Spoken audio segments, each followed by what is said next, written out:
Okay, this is Joseph again, Reverend Joseph Andrew Jensen again. Uh, I think Jonathan Carpenter. I think he just shot up. He was smoking a rock and crack cocaine. He lived in Chicago, and then I just think he shot up too, before he asked for my picture. And I think he's dead. If I can call him tomorrow morning, I'm going to tell him, please don't do that again. Don't ever try that again. Shoot up again or smoke rock again. Don't do anything. Just wait a couple days, and you're going to have your money, and you're going to be a rich man, and you have everything to live for. And I'm coming to get you, because I could. Because everybody in this world is going to get their God's coin. Go get your God's coin on Monday morning. Go to any bank and open a God's coin account. And I don't care if you open what you have to open an account with or whatever bank it is. Open it up and earmark it God's coin. They don't even have to earmark it God's coin, because whatever money you have in there, I'm going to turn it into God's coin anyway. If you have savings in that bank, anything like that, a mortgage, anything like that, the mortgage is getting thrown away, and your money's going to turn into God's coin. There's not going to be any big thing about it. Just go to the bank and register on the 22nd. Go get your God's coin. If you're 18, you're going to get a job and earn a God's coin per month. I'll put it in the same account. It's going to be a God's coin bank in less than a month, because the dollar's been compromised. It's going on the market Monday morning. It's going to fall to zero within 3 days. Within the day, but this is say 3 days, the world will be without money. At least the United States will be totally out of money. None of the world will be affected. Just the United States. Joel, I have no doubt in my mind, unless you call me in the next day, you failed the world. You're going to still be here. And all I'm going to say, why are you still here, buddy? Why are you still here? It's because you didn't do something right. Oh yeah, you didn't do something right. If you're still here after Sunday, guess what? You got it wrong, didn't you? So did everybody sitting with you. Everybody got it wrong. Everybody got it wrong except for Jonathan. God just told me that. Everybody got it wrong except for Jonathan. Jonathan knew what was happening. He killed himself before where he could be with Jesus. Yes, where Jonathan could be with Jesus. That's ironic, isn't it? I'll keep on mentioning Jonathan all my life. If he doesn't die, I'm still going to mention his name every day, because he put his life on the line for God, asking for God's forgiveness and asking God to accept him into the thing, because he's had a bad life. He's lost both his parents. He's been raising his brother that's 29 years old, but he's 10 years younger than him. In other words, they've been living on their own since he was a kid. He's been raising his brother, but he's a crackhead, and he just shot up. Okay, now whether I can contact him tomorrow, he's answering his phone right now. His phone is dead to the world. He might be dead to the world. Okay? If I call him tomorrow and get an answer, I'll say, Jonas, please don't do that again. Don't risk that again, because it's going to cost everybody 1,000 years stuck in DNA. You understand? Anybody that dies that hasn't got their life right after tomorrow, they better have their life right with God and Jesus, because they're stuck in DNA 1,000 years. I'm going to make peacemakers of the world, okay? In the Jewish religion, that's what the Messiah is saying. And I'm not the Messiah, but the Messiah lives inside me, okay? Little did I know that the God in me is the Messiah of the Jews. Okay, you understand that, Jews? What just passed by was Yom Hadin, capital H, small a, capital D-I-N, Yos Hadim. After them comes the Rosh, the next judgment. The Messiah brings peace, and that's what God's is doing here. He's making everybody a peacemaker. Being part of the police, they'll be part of the. They'll be certified police, certified paramedics, and certified martial artists, masters of martial arts. 3 different kinds: judo, jiu-jitsu, and kempo. We'll master judo first, and judo is a very deadly sport. Okay. But this judo wrestles people to the ground. In Kempo, we don't allow a second strike. There is no fighting. We don't fight. If you're fighting, we haven't done our job. One blow.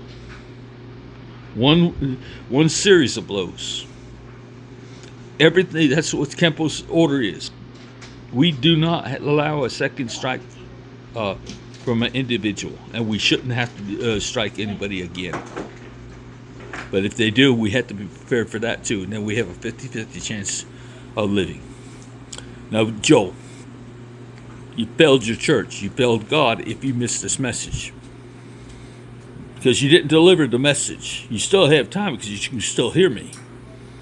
Deliver the message of the last day to everybody.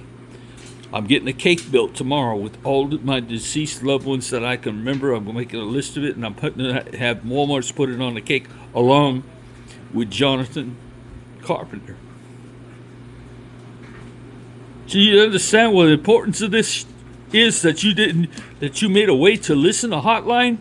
You should have had a hotline, Joel, and a hotline number available to everybody. But you acted individually. Like everybody else. You're puffed up with yourselves. You're the Pharisees, the Sadducees, the Pharisees all over. Woe unto you, you Sadducees and Pharisees. You're hypocrites. You missed your chance. You missed the boat. If you're still here, you're still going to get God's going to live a good life. But your life's going to be made a little bit more miserable, Joel, because you're going to be apologizing. It's better to be apologizing to this world and living than it's to be where Billy Graham's going to be tomorrow night, midnight.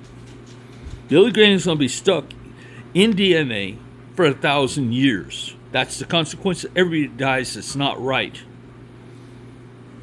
I don't even, maybe for somehow Jesus can forgive Billy Graham, Charles Stanley, Joel Gregory, the chaplain of Bourbon Street, the preacher of the hills in Alabama, John Tilton, or whatever, not Chilton, but the guy in Dallas, Texas. All these guys might still be with Jesus if Jesus is forgiving his head. But we're not just talking about Jesus here. Because this thing is blaspheming the Holy Ghost. And anybody that claimed God, that was any sort of person that was going things, that's kind of like blasphemy, don't you think? That if you're not teaching and preaching the exact right word, and it's not the way you thought. Like, what did Billy Graham say? Everybody that's in thing was born in sin, and they're all going to go into hell. Let me tell you, if that means that you're sending God to hell. God to hell, but you're sending everybody to hell. You're sending the gods in them. You're just destroying that thing, whether they're good or not. That's without a jury. You just send them without it. There possibly will be a hell in the way future. But I would think that being stuck in DNA 1,000 years is hell. They're going to go through hell for 1,000 years. Billy Graham, Charles Stanley, Joel Gregory, chaplain of Bourbon Street, and every preacher that ever is, Bill Monroe, Even Pastor Smith, where I was received the holy, the gift of speaking in tongues and was baptized and all, for the last time at the UPC church.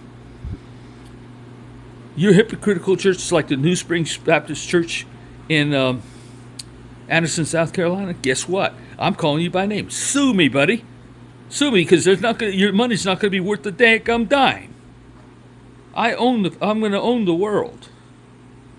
You understand what I'm saying? I'm going to own every home, and I'm going to give it right back to the people without a mortgage. They can burn their mortgages, burn anybody else that claims. Nobody's going to have a claim. The governments illegally have a claim to everybody's home, house, life. They don't have nothing on nobody. Let me give you a clue. Government does not own a thing. That's just what they demand, like bullies, like thieves, like extortioners. You're on this earth and you built that house or you moved into that house. It was empty. You had every right to move in there. You know what I'm saying? It's to live in that. Because your owner, after the rapture. After the night of rapture, you're the owner. They don't own it no more. The building's not going to get torn down. You're going to live in it and improve it. Those you see the opposite, how different it is. It's not going into the thing. It's going into back to your hands or somebody's hands that takes care of it and is going to improve it. That's how God's world's going to be. Government ain't gonna think because they don't. This is God's planet, not any government's planet. It doesn't belong to anybody but God. But God's giving back your homes to live in while you want to live there. Otherwise, you give it away for somebody else to take it and build you another. It makes no difference. It doesn't belong to you, even though you got the title to it. It doesn't. It still belongs to God. You're on God's earth. We'll return this back to God's green earth. I'm going to help Joel and Tony and Beeks and Parker, Rick. I'm going to help them get the gold out the ground fast. And the military is going to recover that as fast as they do with the same equipment that I buy to bring over there to help them get the gold out the ground. They'll have 2 or 3 wash plants running at the same time. They'll have Volvo trucks and Ukes there going back and forth. They'll have the Army Corps of Engineers controlling the rivers and the ground, making, I don't care if they build bridges. Whatever it takes to get the gold out the ground so they can turn it back over to the animals and stuff, that's fine. And turn it back over to the indigenous people of that country that take care of it and manage it. Yeah, they're going to hunt, but that's what they used to do instead of going to grocery stores. They used to hunt and grow things.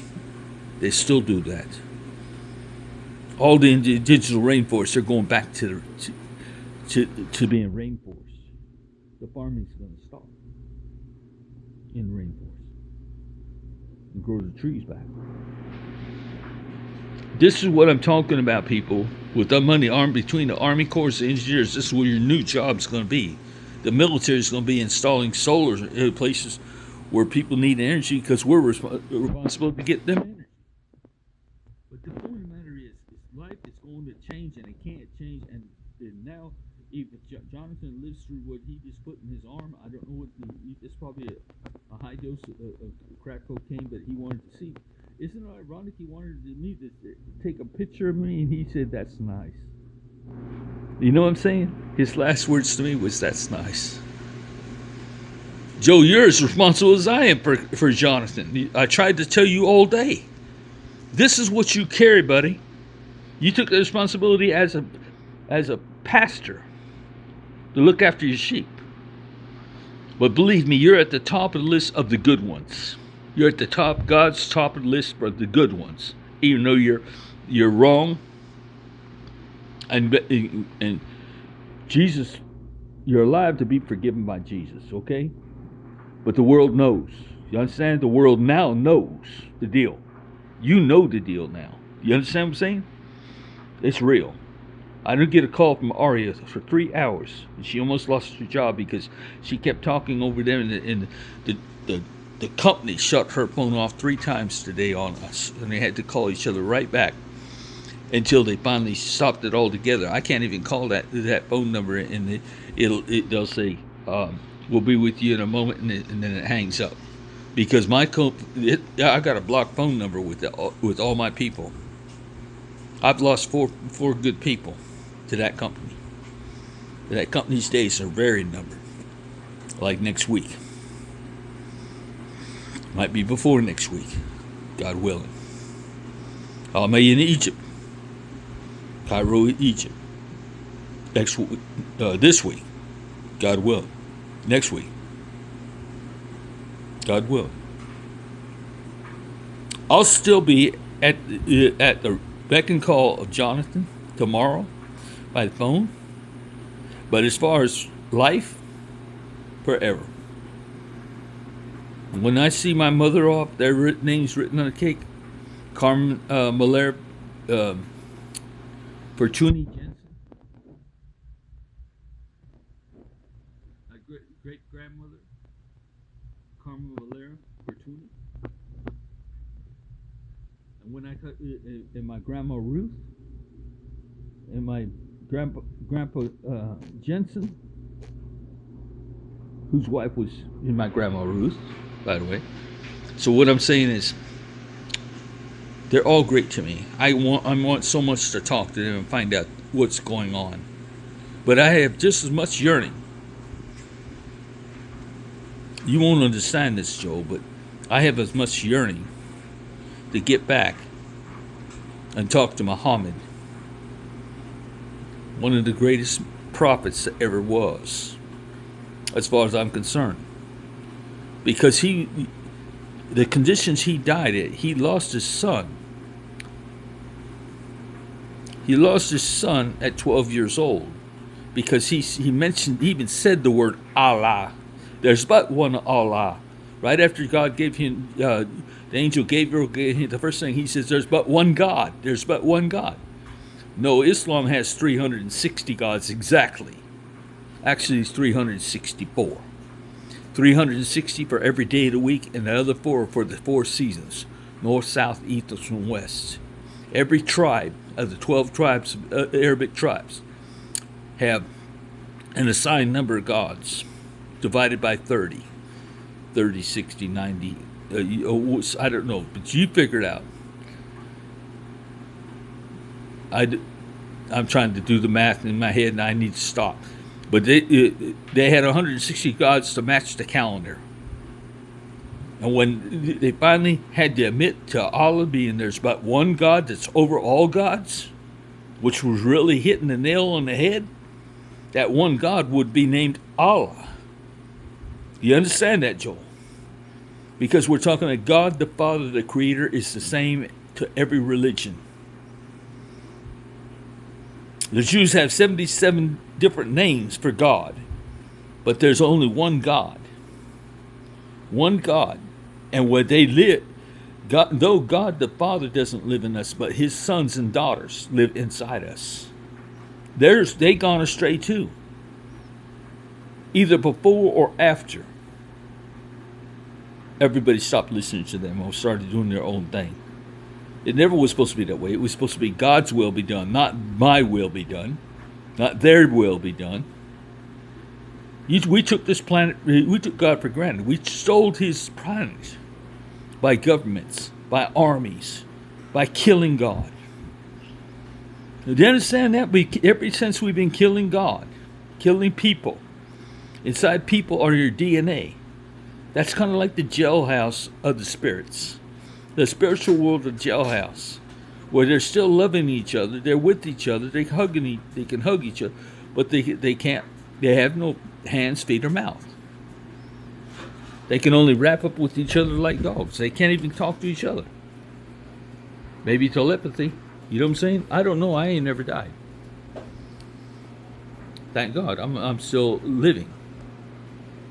But it seems like what I'm saying to you is what I have to say to the world. It's all hinged on what I tell you on me, because I'm the only person that heard God tell the rapture. I'm the only one that hears God. None of you pay attention? How can any religion be killing at the same time God lives in everybody? They've been getting away with it. How can any government claim the land they step on when it doesn't belong to them, starting out with it belongs to God? Nobody's supposed to have been able to claim nothing. Who appointed judges? Who appointed judges to appoint judges? That means you thought you had to do the thinking for God, be better than God.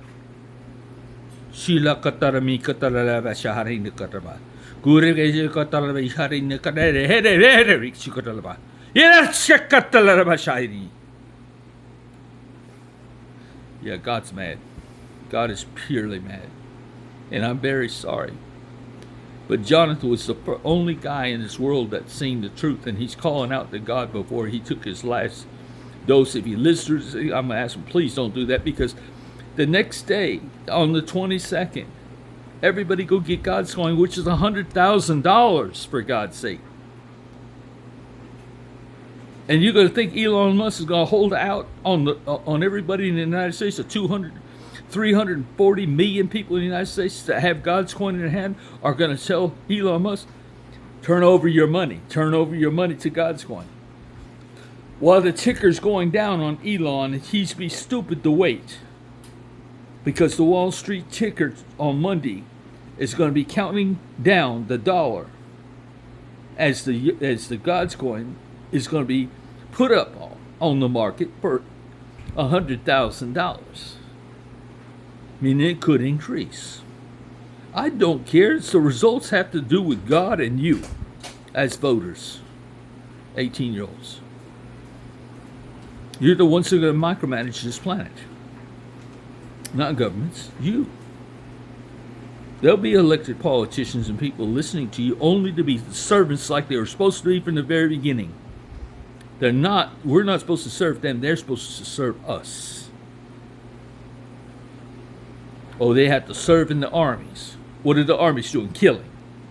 Why are we fighting with any other country? Because that's what we're supposed to do. No, that's not what we're supposed to be doing. We're not supposed to be killing each other. Nobody's supposed to be the judge. The commandment was, catch this, people. The commandment was, thou shalt not kill. What part of that don't you understand? Thou shalt not steal. Thou shalt not use the name of the Lord thy God in vain. Thou shalt not covet thy neighbor's goods, wife, or anything they have. Come on, people. I'm going to leave you at that.